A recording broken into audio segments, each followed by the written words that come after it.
Hey everyone! So we are in Ottawa, Parliament Hill. Woo! Hello! Nice to see you, Canada. Woo! So somebody just led the singing of there's Laura Lynn, Tyler Thompson. Hi Laura Lynn! I'm one of your followers from Toronto. Nice to see you. Thank you for everything you've been doing. You're amazing. Blessings. Okay. Yeah. She is awesome. Oh, that was like, I can't believe I'm meeting her live. Yes. Yes. So everyone, we are on Parliament Hill.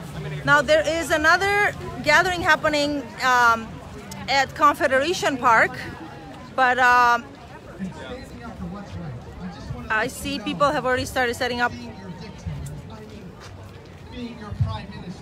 Yeah, people have already started setting up some organized speeches here, so I think we're just going to stay here. But other people have gone to Confederation Park. Non-administrators. What on earth? I pay the media. The media works for me. As you may have noticed, criticizing me is not allowed. I think It they're just doesn't work. obviously Look around you. making Look at fun these of buildings. Justin Trudeau, obviously. The people that work in these buildings every day can't say a word. Yes. Even if I make horrible policy decisions, even if I cripple our oil and gas industry here in Canada, even if I act like a globalist shill, sending billions of your dollars overseas to never be seen, even if I wear blackface.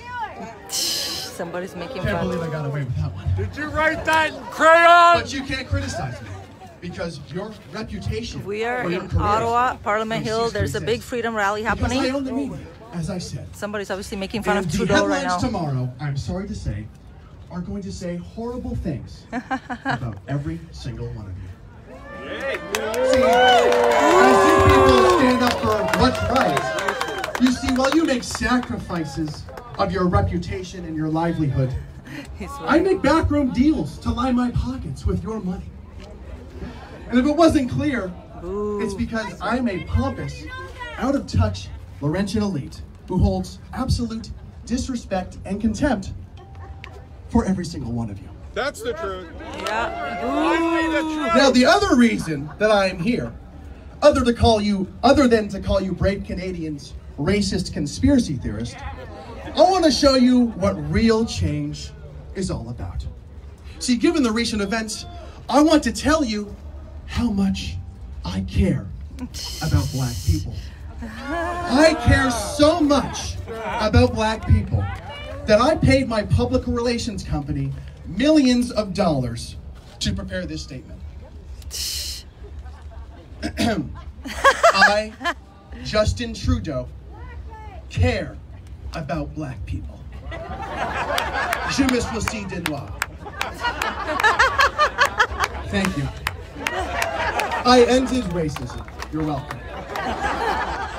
Somebody's Do making you see, fun when I of saw the poor death of Justin George Trudeau. Floyd, I thought to myself, this is a great opportunity to score political points. Oh yeah. And what have I, the Liberal Party, Bill Blair, done about illegal guns, gang violence, crime? Absolutely nothing. Just in Toronto, 15-year-old Jeremiah Ranger died in April from an illegal gun crime. 21-year-old Toronto rapper Houdini was shot and killed in May 2020. Wow. All of these black young men are dying from illegal guns. And again, what has the Liberal Party, Bill Blair, or myself done about it? Nothing. Absolutely nothing. Parliament Hill, guys. See, I like to act like crimes, illegal guns don't exist. Meanwhile, illegal migrants and illegal guns flow over our border at Roxham Road. And what do? Nothing. I help them. So, as more black, indigenous, or otherwise die in the streets across the country, I continue to stand with John Tory and Bill Blair and blow hot air and do absolutely nothing about it. So what I'm trying to say is, black votes matter. Sorry. Black lives matter. There's a typo there. Oh, I seem to be getting a call here.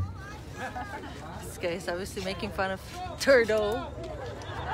Hello? Oh, hi, Jerry. How are you? What's that? Oh, right away, right away. You want me to send hundreds of millions of dollars to the UN? Yeah. Great. I'll be right there. Sorry, folks, I have to leave, but to finish, let me just stare aimlessly in silence for 20 seconds.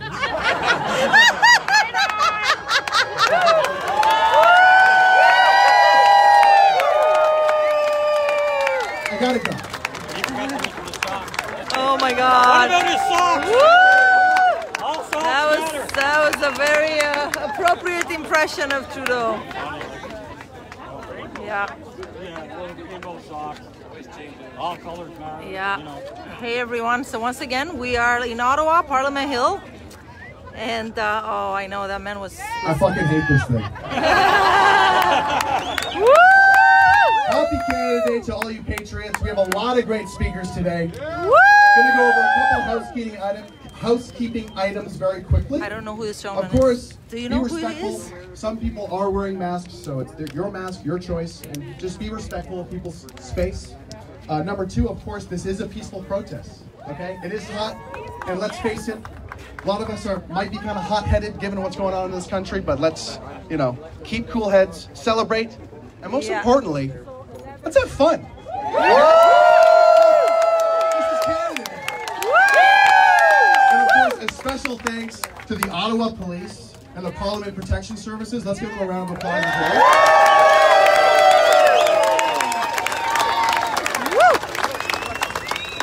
We have a lot of different speakers, as I said, so let's just get into it. Our first speaker here, well, I'm personally here to stand up to censorship, cancel culture mob, propaganda, and corruption. Our first speaker knows this all too well. Growing up in Poland under communism, he is happy to come to Canada to be a successful business owner, and now a street preacher of the gospel, who has come all the way from Calgary to tell us what Canada means to him. Ladies and gentlemen, give a round of applause to Arthur Polanski.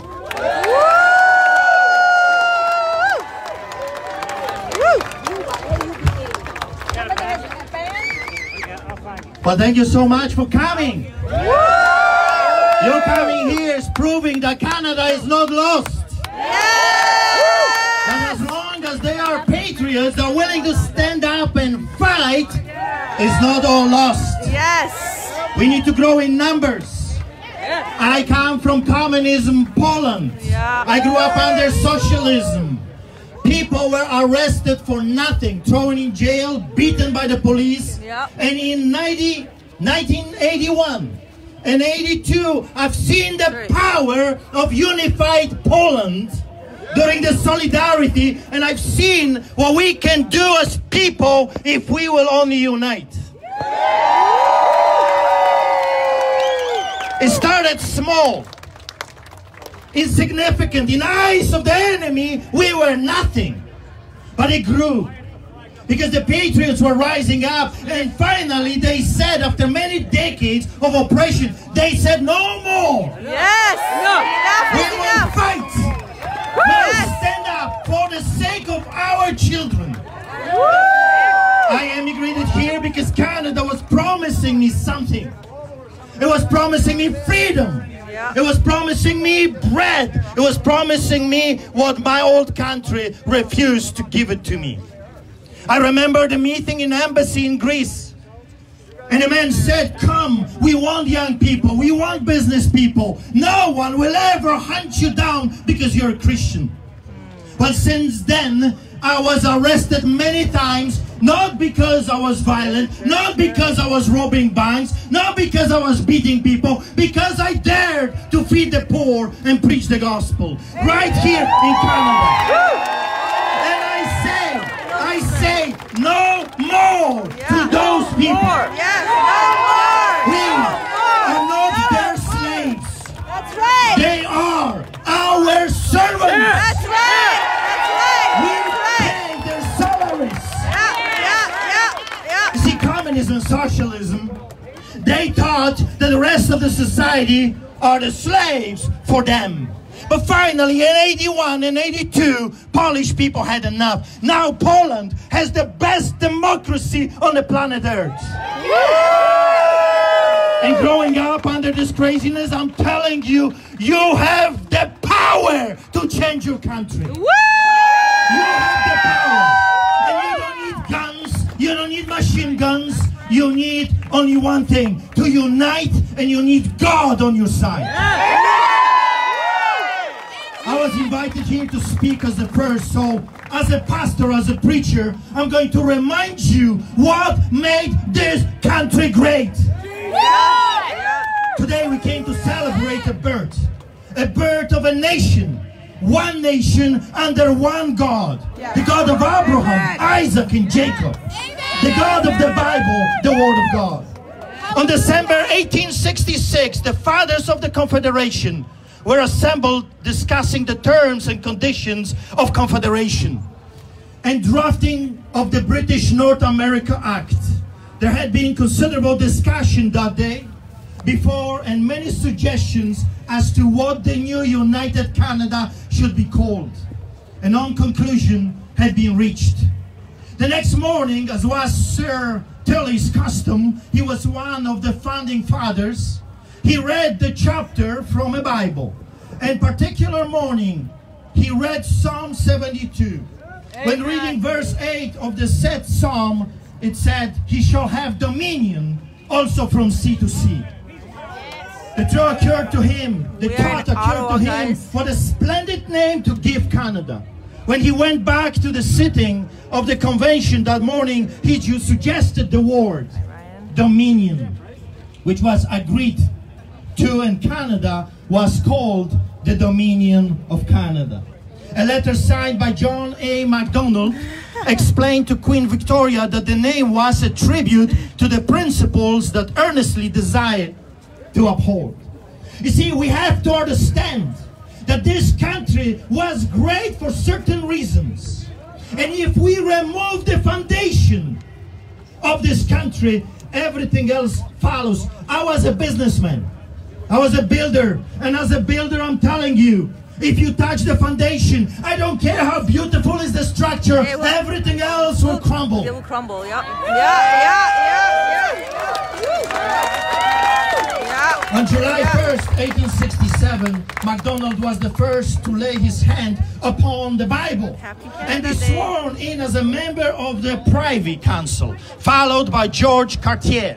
Tilly was next, and he became the Minister of Customs in Canada's inaugural federal government. The nation was formed. The dream has become God at the center. Here in Canada's official motto, "Amare usque ad mare," meaning from sea to sea, from Psalm 72:8.